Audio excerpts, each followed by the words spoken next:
होणार हायसा हे ठाव नव्हतं जी. अशा प्रसंगी तुझी तातडीनं भेट घेणं मला आवश्यक वाटलं, म्हणून कोणताही निरोप न देता आलो.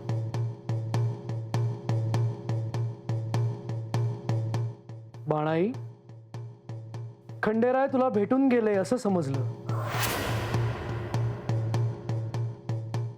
वय तुम्हासनी तर समजा ठाव असेलच, म्हणूनच तुझी भेट घ्यायला आलो. बाणाई, तू तुझा निर्णय मागे घ्यावास.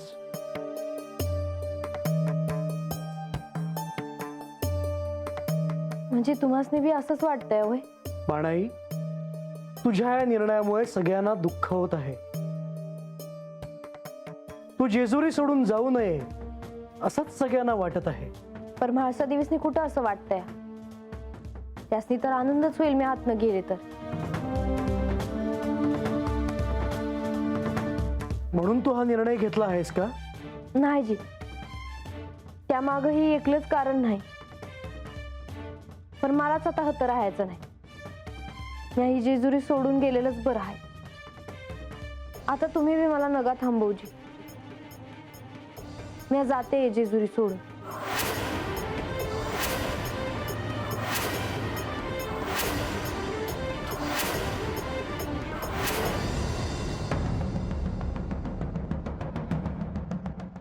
देवी, मी आत येऊ का? ये.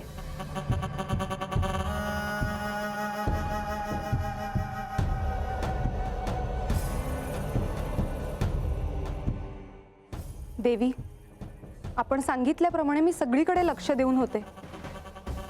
कुठे काय घडतं आहे ह्याच्याकडे बारकाईनं पाहत होते. प्रस्तावना नको, पुढे. प्रधानजी बानूच्या वाड्यावर गेले आहेत.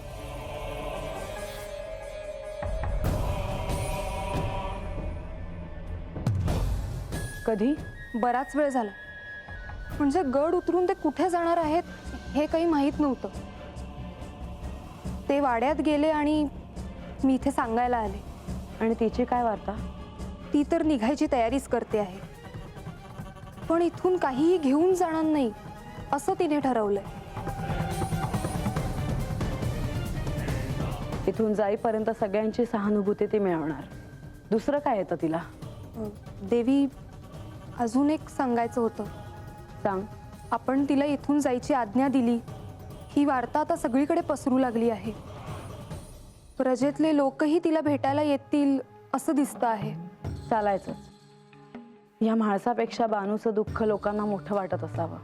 त्याला आपण तरी काय करणार? आणि कोणाला काय वाटतं हे आपल्या हातात थोडी असतं. हो. बरं, मी आता येऊ का? म्हणजे खूप काम केलंय ना, तर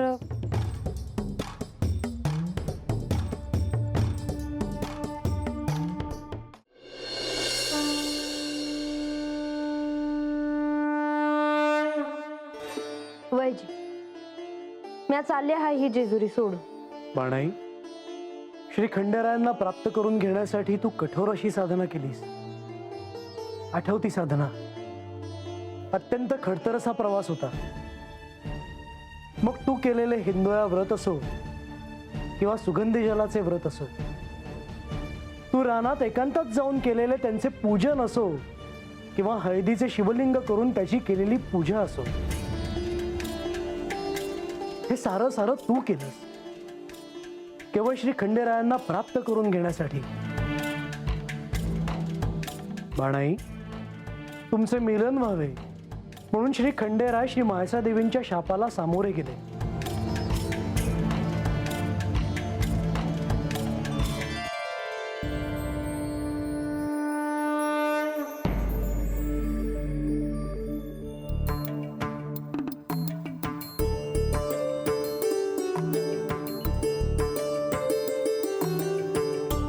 ते तुझ्या बरोबर चंदनपुरीत येऊन राहिले. चाकरी केली त्यांनी तुझी.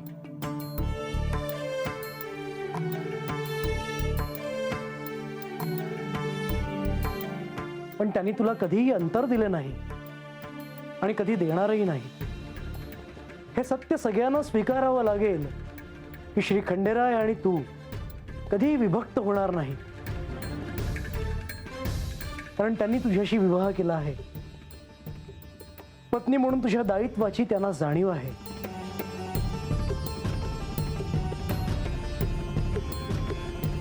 मला हे समजा ठाव आहे,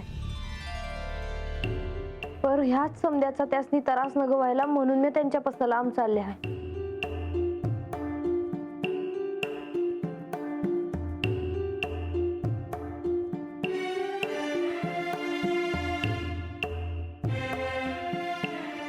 बाणाई, यातून काय साध्य होणार आहे? म्हाळसा देवीसनी बरं वाटत, त्या शांत राहत्या आणि मग देवासनी त्रास नाही व्हायचा या समद्याचा.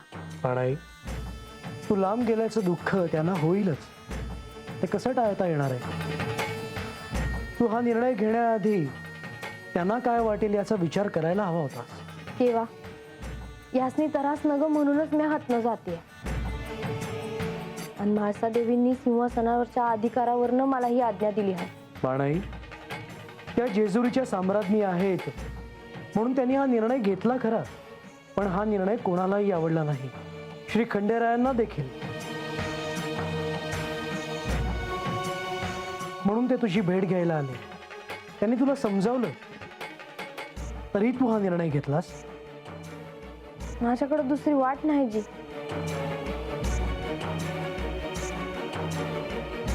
बाणाई, तू जाऊ नयेस असं मला वाटतं, श्री लक्ष्मी देवींना वाटतं, तसंच श्री खंडेरायांना देखील वाटतं.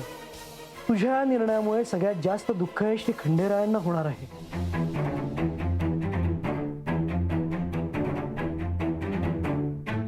तुझ्या या निर्णयामुळे तू श्री खंडेरायांना आता काय करावं या पेचात टाकलं आहेस. म्या होय बाणाई, कारण वस्तुस्थिती हीच आहे की तुझ्यात आणि श्री म्हाळसा देवींमध्ये ताणतणाव आहेत.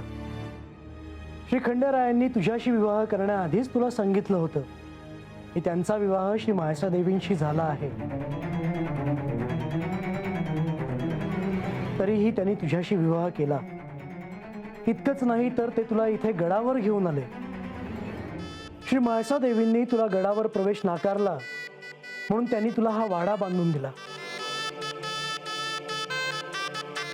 बाणाई, श्री खंडेराय तुझ्या प्रती जे दायित्व आहेत ते पार पाडत आहेतच, पण तू हेही नको विसरूस की श्री म्हाळसा देवी त्यांची पत्नी आहे. त्यांच्या प्रती त्यांचं काही दायित्व आहेच. तर म्या कुठं काय विसरले देवा? मग तुला ही वस्तुस्थिती मान्य आहे ना? मग हा निर्णय का? मला मान्य आहे समज देवा, पर म्हाळसा ताईसनी हे समज पटत नाही ना. मी एकलीच समजून घेते आहे समज. मला ठाव आहे का मी हात न गेलं तर म्हाळसा ताईसनी आनंदच होईल. आणि श्री खंडेरायांचं दुःख? त्यासनी खरंच त्रास होऊ नये म्हणून मी जेजुरी सोडून चालले आहे. बाणाई, तू तुझा निर्णय घ्यायला मोकळी आहेस, पण तुझ्या या निर्णयामुळे श्री खंडेरायांपुढे खूप मोठा प्रश्न निर्माण झाला आहे की पुढे काय करावं. तू तुझा निर्णय मागे घेशील अशी आशा करतो. येतो मी.